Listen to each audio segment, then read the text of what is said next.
So I need to make a little correction from my last review. I made a bit of a fuck up and had some people correct me, and then I told those people, no, you're clearly the one that's wrong. And then I looked at the episode and I realized that I was the wrong one. So what I meant to say, instead of just completely disregarding your observation and informing me how wrong I was, what I actually meant to say was, I'm a fucking idiot. Clearly, you know what you're talking about, and I don't know how to read subtitles.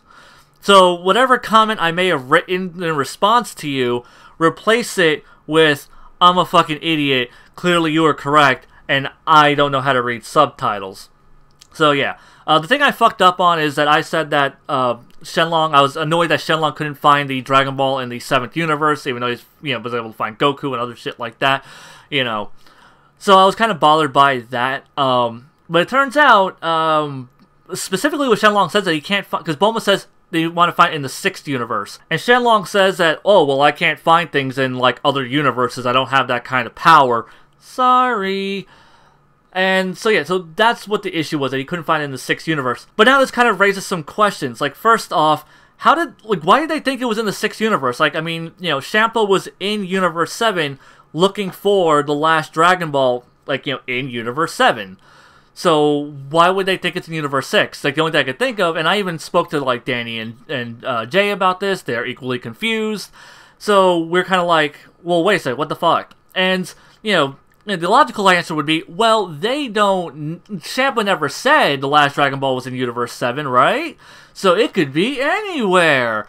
Well, the thing is, the problem with that is that Bulma went and built that Super Dragon Radar, and she's in Universe 7. So, she obviously, she's wanting to get to the center of the universe to use it, so she'd be going to the center of the 7th universe. She even says, like, oh yeah, like, we're on the edge of the universe, so, we can't actually see it from here. So that I thought was kind of weird, so like that doesn't make sense to me anymore. Like I said, I spoke to Danny and Jay, they're equally confused because they didn't catch that little note either. They also thought that they were looking in the 7th universe. So now we're all kind of confused. Maybe someone out there can explain it to us, because we're just kind of like, how the fuck does this even make sense?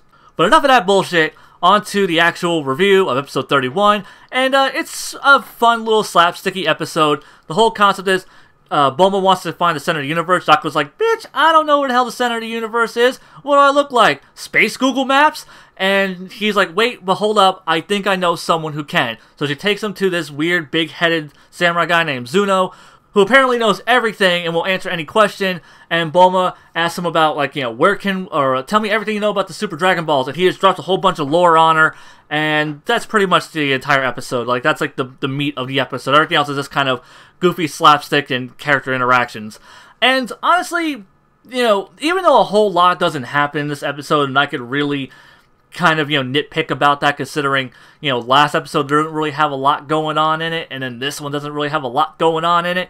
It was still a fun episode. I still found it really enjoyable. Jocko was fun as always. I like seeing Jocko. I like seeing, he's, him and Beerus are like the two best things Toriyama has created, as added, like, as far as, like, his additions to this, to the Dragon Ball lore and characters and roster and all that. Like, Jocko and Beerus are like the two best fucking things he's done. Like, I love those two, so seeing them getting to do shit is always cool in my book, and there's a lot of fun interplay between Bulma and Jocko, and that's pretty cool too, because, we already know, if you've read the manga, that they have a bit of a history, and this anime delves into that a little bit. Like, they show a little flashback, but they give you, like, no fucking context. Like, at no point does it just, like, not even, like, does it pop up on the screen, they know each other from the Jocko Galactic Patrolman manga, go read that shit. So, yeah, like, you really don't have context. Like, if you've never read that manga, once again, like, just nothing. So now you're just like, okay, so now Bulma has a sister, and Jocko knows her sister, but, like, and knows her from as a little girl. How, what?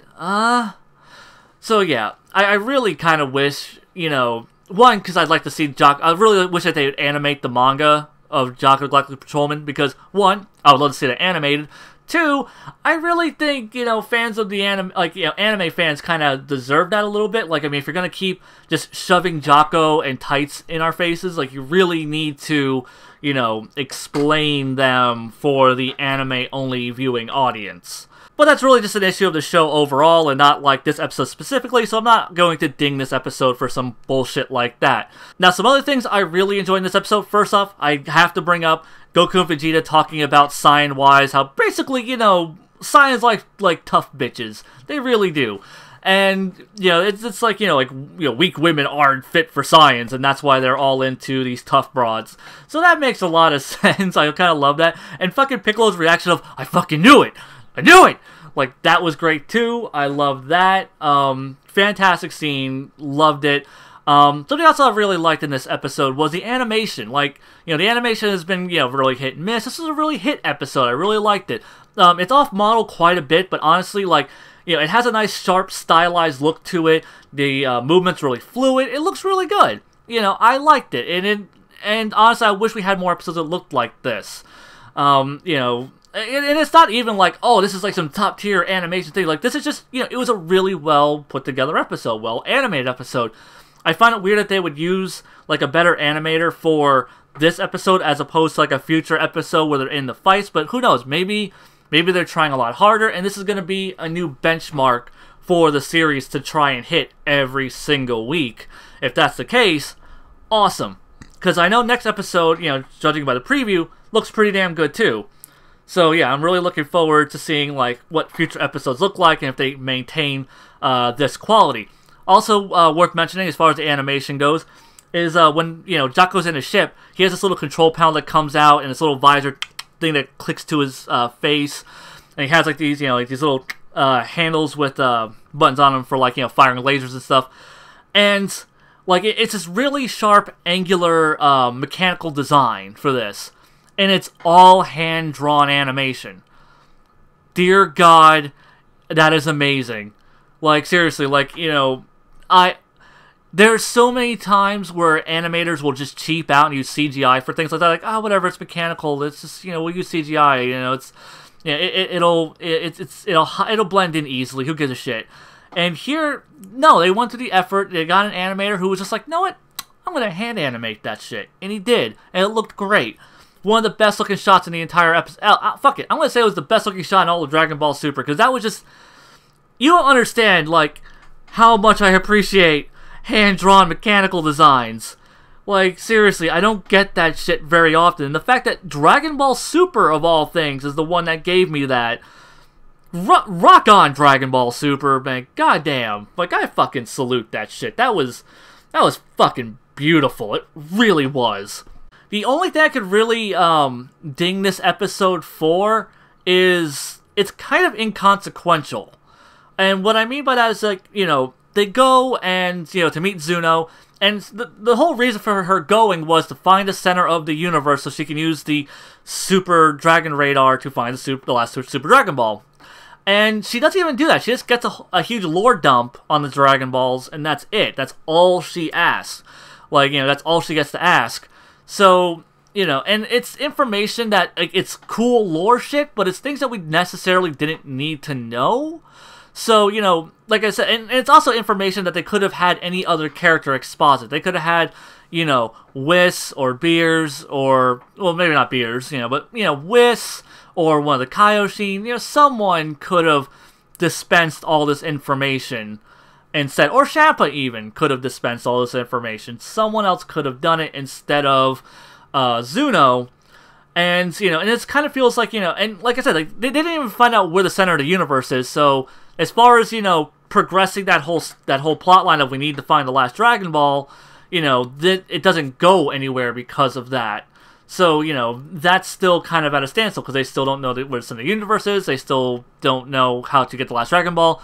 So it's kind of like whenever they gathered the Dragon Balls last episode. Where's the last Super Dragon Ball? Oh, well, that was a kind of a waste of 5 minutes of anime. Next episode, we need to go find Zuno to find out where the last Dragon Ball is. It's like, they don't do that, so it's just, that goes nowhere. But, even though, like, that's the case, Like, I can't really ding the episode for it, because this episode was a lot of fun. Like, it's inconsequential, like I said, but I mean, at best, it's like a really fun filler episode. Honestly, like, what this episode reminds me of the most, this might piss people off a little bit, but fuck it, whatever. It reminds me of the episode of Dragon Ball GT where Goku fell into Sogaruku space, which is, it's that episode where Goku falls into that, like, weird other dimension where he's, like, playing a giant, weird-ass board game in Limbo. Yeah. And, like, the reason I say that is because, like I said, like, overall that episode, these two episodes, are completely inconsequential to the overarching story. They're set in very weird locations. They introduce some weird new characters. And, yeah, I mean, it's really just not needed overall, but they're both really fun episodes in their own right.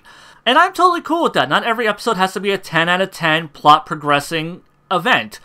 We can just chill, slow it down, and have a little fun every so often. And that's what this episode was.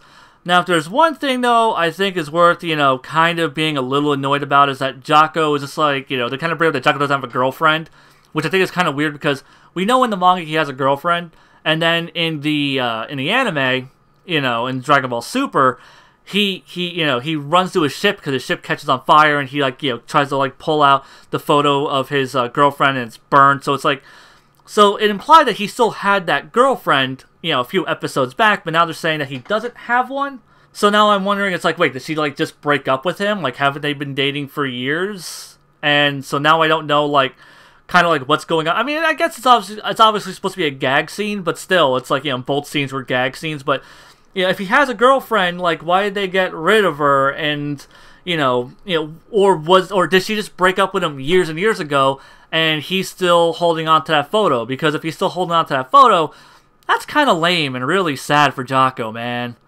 Damn, dude. Get over it. The pussy couldn't have been that good. I'm here for you, bro. But yeah, like I said, really good episode, really funny, good animation, good gags. It doesn't really do a whole lot. In fact, it kind of does jack shit when you think about it. But fuck it, man. It was fun. It was fun. I enjoyed watching an episode of Dragon Ball Super. I really enjoyed watching an episode of Dragon Ball Super. I don't get to say that very often. So fuck it. If this episode wants to spin its wheels, I don't give a shit. As long as I was entertained and I enjoyed myself. And, I got to learn some cool lore fact things that I already knew about through the manga, but what the fuck ever, I got to see it in anime form. And like I said, they dropped the lore, and that was kind of cool, even though it wasn't really needed. It's still nice to know it all. So yeah, good episode. Hopefully the next one's even better. It looks like we're finally going to be getting to the actual tournament grounds, so hopefully it keeps up, some momentum and, just keeps this quality going and I don't have to lose my shit anytime soon.